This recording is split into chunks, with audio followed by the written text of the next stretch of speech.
بلندیش 2 متر بود اگر از جایی که همورا نگاه کنیم و او میگه برادر آمده سلام علیکم. امروزه ویدیو هم از سریای ویدیوهای ترسناک میشوه. امروزه ویدیو درباره همین حالاتوی میشوه که یک سایه در پیش آدم پیدا میشوه، بعدی واقعا آدم میمره. تماشا میکنیم برادرای ویدیو را و پیشکی میخوام یک چیز بگم که بسیار آدمو دنیای مرا میپرسن، مثلا برای یگان رکلام خریدن یا یگان چیز دیگه. برادرها всегда در описании ویدیو هست نمره تلگرام و دیگه کانتاکتم و یک چیز دیگه. بعضی برادرها بعد همین ویدیو رو تماشا کردن مدام دوران می نویسن که بله راست دما هم رخ دادگی بیایم برادرای خیلی میکنیم. من یک روبریکا تشکیل میکنم، مثال حادثه هایی که با подписчиков گذشتگی.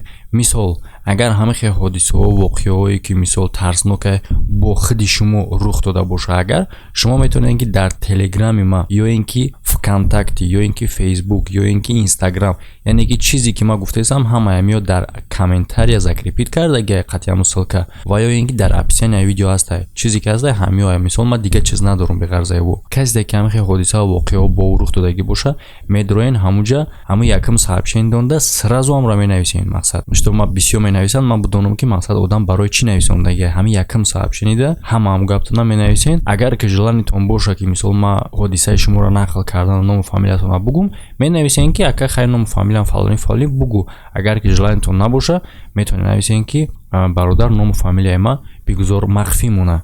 مرحمت برادرها، ویدیو را سر میکنیم بعد یک کوتاه رکلام چه. اگر که شما بخواید در برد جنگاور بازیگر رو سمکار کنین، شما این کار را با که در کامنتر ذکر پیچیده میتونین انجام بدین. و اگر که شما بخواید بونوس به دست بیارین، این کار را با پروموکد کانال میتونین انجام بدین. تا 6,500 روبل میتونین بونوس به دست بیارین. هم پروموکد هم سلکه در یکم کامنتر ذکر پیچیده. یعنی که برادرها در جای یک چند ویدیویی را تماشا میکنیم که یک گونه خاراکتر دارن. یعنی که مثال همون سایه‌ای که پیدا میشوه در ویدیو و بعدی و آدم میمره، همون سایه ایش دریش مانندی دارن. اگر که مثال از جهتی مونتاژ بگیریم، چی با ویدیو از هر گونه استوچنیکای نو خودی سایه مانندی داره و دیم حالتش که بعد یمی واقعا رخ دادن همون آدمو در اصل مردگیان. نه خود آدمی که مونتاژ کردگی ویدیو را специально بخیزه آدم بکشه که історию правдоподобный бутова навряд ли. Неки бозам Аллоҳ худаш медона ки дар асл чӣ воқеа рух додагие. Аммо бошем мози тамошо мекунем ҳодисаҳоро ва шумо албатта ки фикротна дар комментария бинависед. дар инҷа мо як рӯи гудаки аҷоибиро мебинем ки дар рости треза аст дар хонае ки як кампир зиндагӣ мекунад ва 3 рӯз баъди ҳолат ӯ занак бемор мешавад. дар инҷа сурати хотиравӣ мегиранд пирамардаки дар плани қавошидагӣ, анда ки ҳеҷ кас намедона ки ай одаме ки рост дар камера нигоҳ дора и кияй. ин видео сабт кардагӣ рӯзи марги як пирамард. мард дар сакароти ҷоне. дар ҳамин ҳолат як чизи ғайриёдӣ рух медиҳад.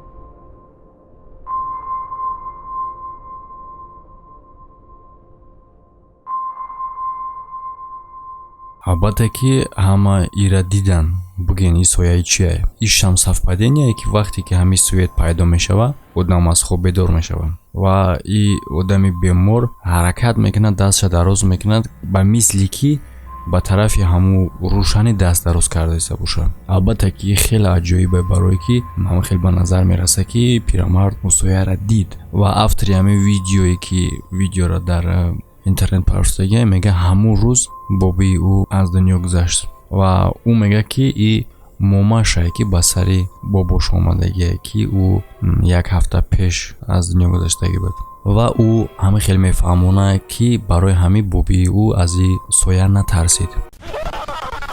дар инҷа бале бардоро ҳамаи мо ҳам хел ҳастем ки мисол ягон наздикмон намехоҳем ки ба навор бигирем, камтар шӯхӣ мекунад, камтар чӣ мекунад, қатъи набера, қатъи момаш яъне бибиш ва ӯ мехоҳад ки ин кора ба навор бигира. ва чизе ки дар ин видео мебинед ҳозир шуморо ба ҳайрат меора ва баъди ҳамин видеоро ба навор гирифтан як рӯз баъдаш ин пиразан бе ягон причина аз дунё мегзарад дар комнатаи худаш.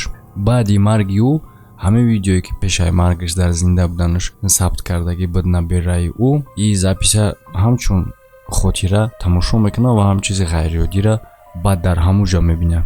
чизе мебинад ки дар ӯ кадр набояд боша, яъне ки дар вақти навор гирифтан набуд, ӯ надида буд дар вақти навор гирифтани чиза. агар мебуд албатта ки ӯ заметид мекард. ӯ ин записа ҳамаи хешовандоша нишон мета, ягон кас фаҳмонда наметавонанд ки дар запис чие. албатта ба ғайр аз ғами аз даст додани одами наздики худ, чун бо дар оилаи ӯ як тарс ворид шуд ки касе ҷони наздикони ӯро гирифтак. албатта бародаро ҷон дар дасти аллоҳ худ шай, кай ки хос худаш мегира, не ки мақсад чӣ хел боша набошад, дар дили оила як тарс ворид мешавад. тамошо кунем бародаро шумо записа ва бинависем ки оё шумо ягон чӣ дидем ва баъдан бо ман нишон медем ки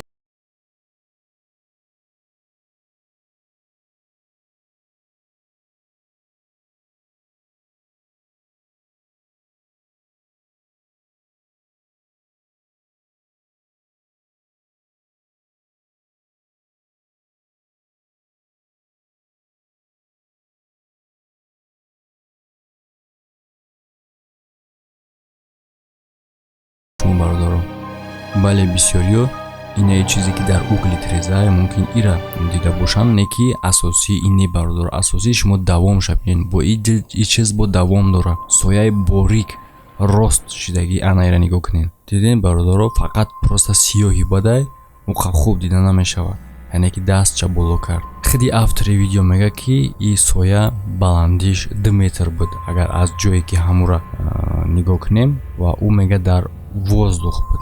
ва дар инаи кадр бародаро агар мо кадрро рӯшан кунем, ҳатто чашмои ӯро ҳам дида мешавад.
бародаро фикр ақидатон дар комментария бинависен. касе ки агарам хе ҳолатҳои тарснок рух додаги боша, данёи ман дар описанияи видео ҳастад. телеграм, вконтакте, фейсбук, инстаграм бинависен. ҳамада хайр бародаро, то видеоҳои оянда.